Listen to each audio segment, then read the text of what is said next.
Bienvenidos a una nueva exploración a fondo. Hoy tenemos entre manos un texto que honestamente toca una fibra muy sensible en la sociedad actual. Sí, totalmente de acuerdo. Vamos a hablar de la verdadera relajación y del fin de lo que podríamos llamar el hacer compulsivo. El material fuente que estamos analizando hoy es un ensayo fascinante. Se titula Sé como un bambú hueco. Y la energía que trae este documento es reveladora. Especialmente en una época donde hasta el descanso parece una competencia, ¿no? Exacto. Y la misión que tenemos en esta sesión es desempacar precisamente por qué a la inmensa mayoría de las personas les cuesta tantísimo trabajo descansar de verdad. O sea, entender cómo conceptos milenarios como el vacío o la inacción han sido, completamente malentendidos. Y hasta tergiversados por nuestra cultura moderna que está obsesionada con la productividad a toda costa. Pero antes de meternos de lleno, quiero plantear una paradoja muy atractiva para quienes nos escuchan. A ver, cuéntame. Pensemos en esa orden mental que a veces nos damos al llegar a casa después de un día terrible. Esa frase de, ahora tengo que relajarme. Sí, la clásica. Porque esa simple frase casi siempre genera muchísimo más estrés y tensión física en lugar de paz. Ok, vamos a desempacar esto, porque me parece que ahí radica la clave del problema fundamental. Hemos convertido el descanso en una tarea más de nuestra lista de pendientes. Literalmente. ¿Y cómo explica el texto esta trampa? Bueno, el autor nos ofrece una analogía brillante y súper aterrizada para entender esta paradoja. Utiliza el ejemplo del insomnio. Muy buen ejemplo. Pensemos en el acto de ir a dormir. Acostarse en la cama, apagar la luz, acomodar la almohada, cerrar los ojos. Todo eso son pasos lógicos, preparativos, que están muy bien. Claro, lo básico. Pero en el instante preciso en que la mente empieza a hacer cosas para lograr dormirse, el fracaso está garantizado. O sea, cuando empiezas a calcular, si me duermo ahorita, me quedan 5 horas de sueño. Exactamente. O cuando aplicas técnicas de respiración forzadas con la desesperación de apagar el cerebro.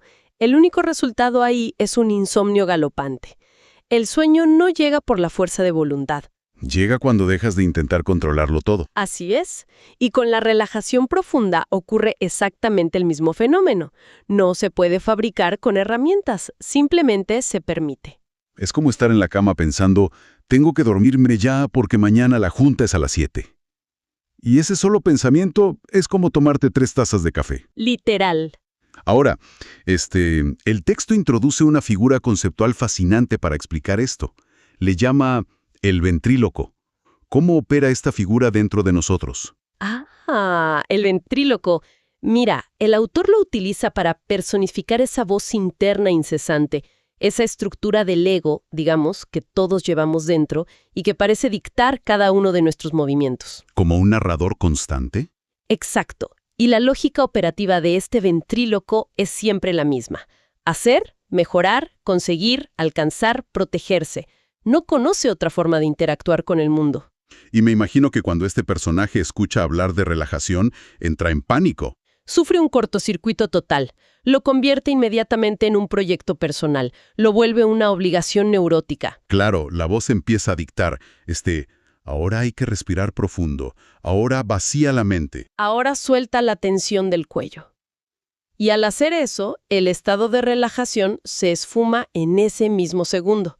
Porque la exigencia de relajarse ya constituye un estado de tensión. Sigue siendo el ego funcionando, quizás vistiendo un disfraz espiritual, pero igual de compulsivo. Lo cual resulta hasta cómico si uno lo piensa. Es como esa gente que se enoja muchísimo porque siente que no está meditando bien. Sí, terminan frunciendo el ceño, apretando la mandíbula. Casi peleándose con sus propios chakras porque la mente no se pone en blanco.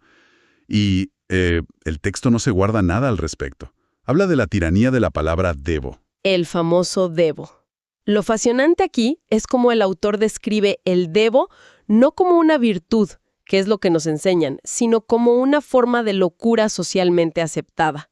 Es uno de los dialectos favoritos del ventríloco.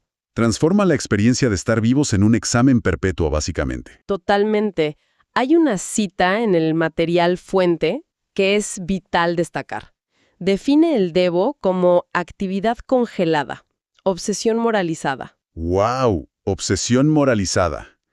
Qué fuerte te suena eso. Es que lleva implícita una violencia interna profunda, porque lo que realmente nos está diciendo ese Debo es que la vida, tal como está ocurriendo en este milisegundo, es deficiente Que nosotros somos deficientes. y que el momento presente tiene que ser corregido urgentemente. No hay ninguna relajación posible dentro de una estructura psicológica gobernada por el deber constante. Si llevamos esto a la vida diaria de quienes nos escuchan, es increíble notar cómo el perfeccionismo, incluso en áreas como el yoga o la autoayuda, a menudo se vuelve una nueva fuente de agotamiento mental. Pasamos de estresarnos por la oficina a estresarnos por no estar suficientemente presentes durante la cena. Exactamente.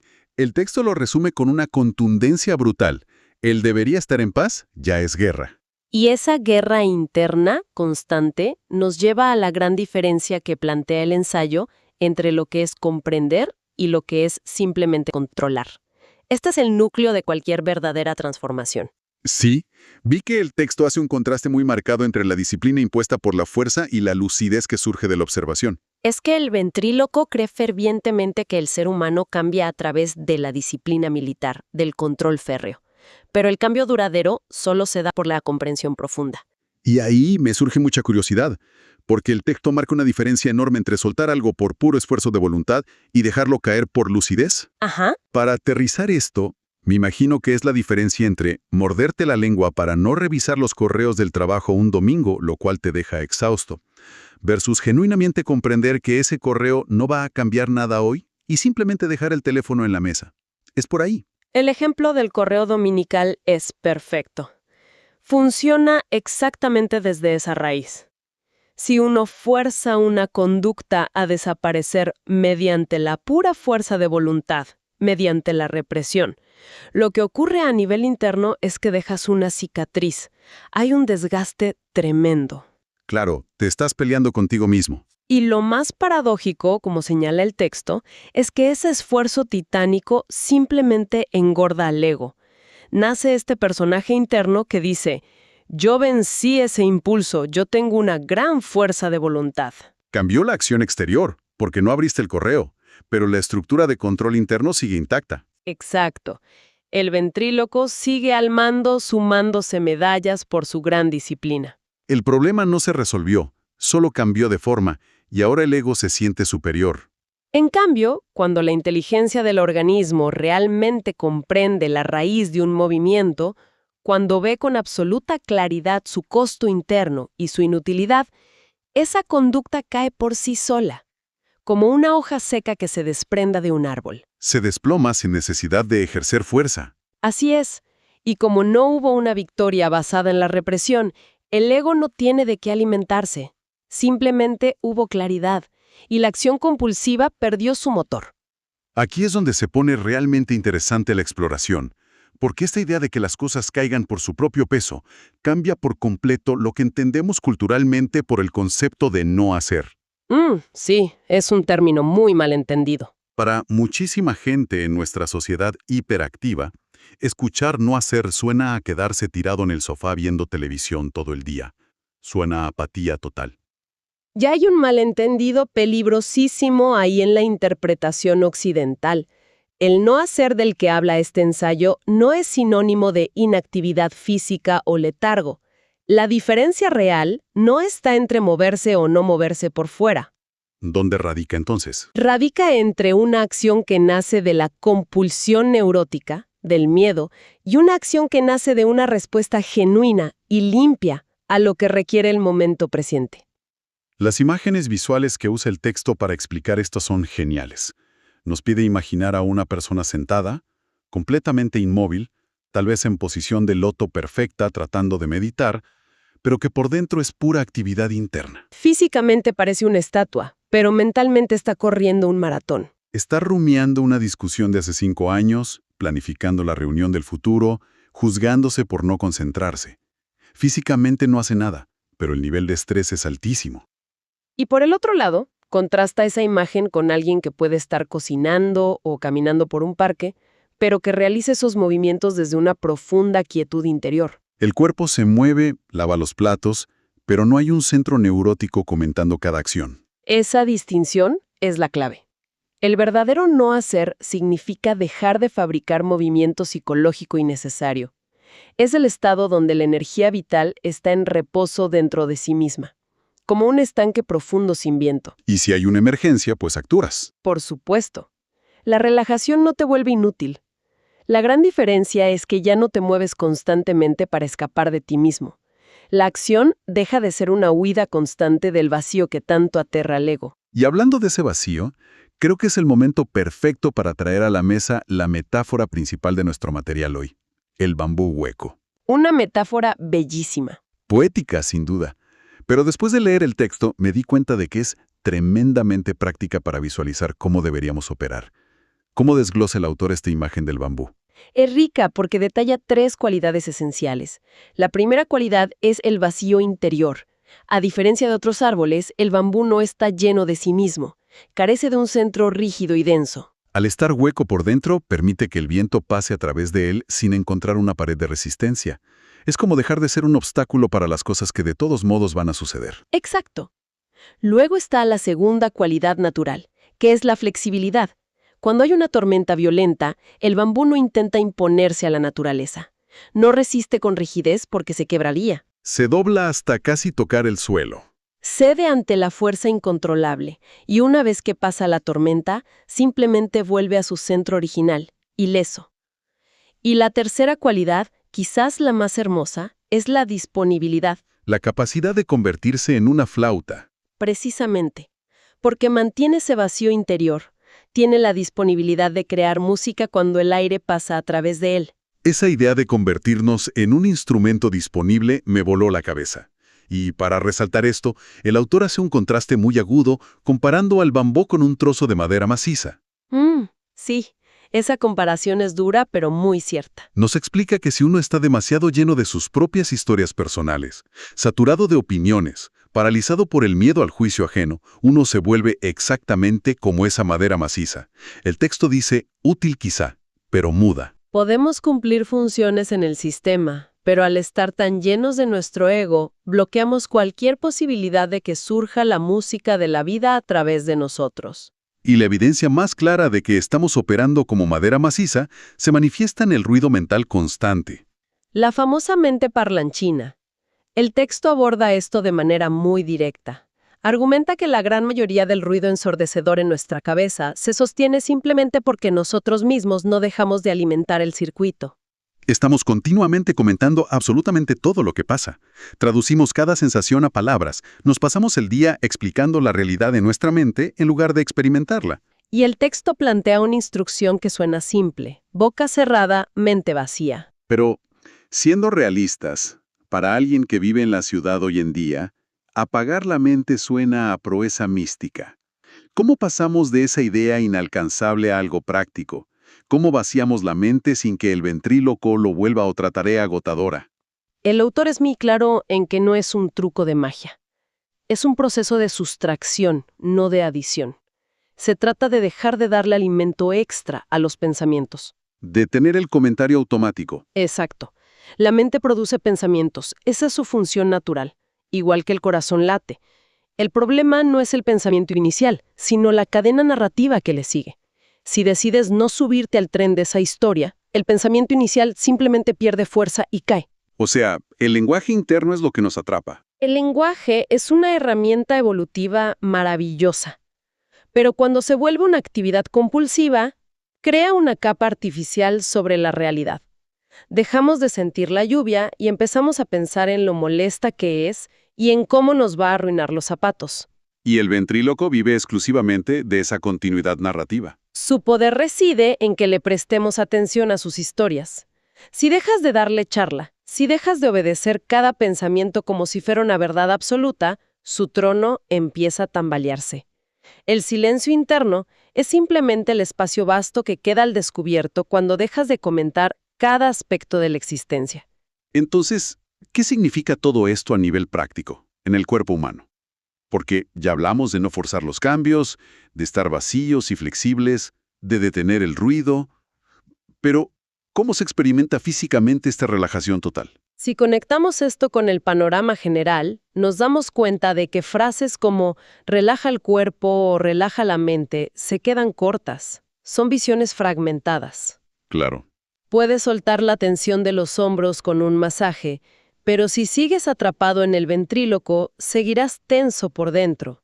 La verdadera relajación ocurre cuando hay una unificación, cuando el cuerpo, la mente, la emoción y lo que el texto llama el fondo dejan de tirar en direcciones contrarias. Espera, antes de seguir, ¿a qué se refiere exactamente el autor con el fondo? Cuerpo, mente y emociones son muy tangibles, pero ese término necesita un poco más de contexto. Es un punto crucial. El fondo se refiere a la base misma de nuestro ser. Es el lienzo en blanco sobre el cual ocurren los pensamientos y las emociones. Es la conciencia pura, esa presencia silenciosa que simplemente observa. El ventríloco es el ruido en la superficie y el fondo es la quietud detrás del ruido. Así es. Entonces, cuando dice que la relajación ocurre cuando todo deja de tirar en direcciones contrarias, se refiere a un estado de alineación total. El organismo entero deja de estar en conflicto consigo mismo. Es como si finalmente despidieras a ese comité interno donde todos se la pasan discutiendo sobre qué dirección tomar. Esa es la sensación. Es el momento en que la energía vital deja de huir hacia un futuro ilusorio o arrastrarse con culpa hacia el pasado. Todas las piezas convergen en el único lugar real, el presente. El texto lo describe de forma hermosa. Experimentar esta unificación es regresar a casa después de un largo exilio. Y hay un detalle en el ensayo sobre lo que sucede en el cuerpo cuando finalmente regresas a casa. El autor señala que brota de forma natural lo que denomina una gratitud física, casi animal. Esa parte es preciosa. Y me pareció vital la distinción, porque no se refiere a la gratitud moral que nos enseñan de niños. Ese deberías dar las gracias porque tienes comida. No es culpa disfrazada de agradecimiento. Es apreciación puramente sensorial. Esa distinción salva la gratitud de ser otra trampa del ego. No es un mandato moral, es una reacción biológica. Es agradecer la textura suave de una sábana o el sonido del agua cayendo. Es la gratitud inmensa que experimenta el organismo por el simple hecho de existir y de no estar huyendo. Aquí vemos un contraste brutal entre dos tipos de funcionamiento. La mente orientada al futuro, dirigida por el ventríloco, solo sabe calcular lo que falta. Su estado natural es el déficit. En ese estado nunca hay suficiente paz, ni suficiente dinero, ni suficiente tiempo. Es una mente diseñada para encontrar carencias. En cambio, la mente en el ahora percibe de inmediato que el instante presente desborda de riqueza. Como dice el autor, el momento deja de sentirse como algo insuficiente que necesita ser mejorado. Y como efecto secundario aflojan la codicia, la prisa angustiosa y esa necesidad venenosa de compararnos con los demás. Y no porque tomaste un curso de ética, sino porque la suficiencia del momento presente deja al yo demandante sin ningún argumento válido para quejarse. Ese es el gran cambio de paradigma que propone el ensayo. Si tuviéramos que sintetizar el giro radical, es la invitación a pasar de una vida basada en empujar a una vida basada en estar disponible. Y si observamos bien, la inmensa mayoría de las personas se pasa la vida entera empujando. Empujan los límites de su cuerpo con estimulantes, empujan su mente al límite, empujan sus relaciones para que encajen a la fuerza. Lo de desarrollo personal, intentando alcanzar la iluminación como si fuera el próximo ascenso en la oficina. Empujan y fuerzan porque, en el fondo, han olvidado por completo cómo simplemente estar. Y al aterrarnos la idea del vacío, convertimos la vida en un proyecto agotador. El giro es soltar el esfuerzo y pasar a estar disponibles, tal como el bambú hueco. Disponibles para actuar con fuerza cuando se exija, disponibles para el silencio y disponibles para descansar sin culpa productiva. Explorar una manera de existir con mucha menos densidad del yo. Y esto es vital para quienes nos escuchan y buscar aplicar esto hoy. No se necesita aprender a descansar fabricando momentos de silencio en las agendas como si fuera ingeniería. Lo que necesitamos urgentemente es dejar de sostener tanto ruido innecesario. Absolutamente. Observar claramente cómo nuestra propia mente y nuestro afán de controlarlo todo es lo que impide el descanso. Todo el ensayo apunta a que no se trata de sumar técnicas para volvernos seres iluminados. Se trata de tener el valor de vaciarnos un poco de nosotros mismos. Y eso nos lleva a una reflexión final muy potente, ¿no?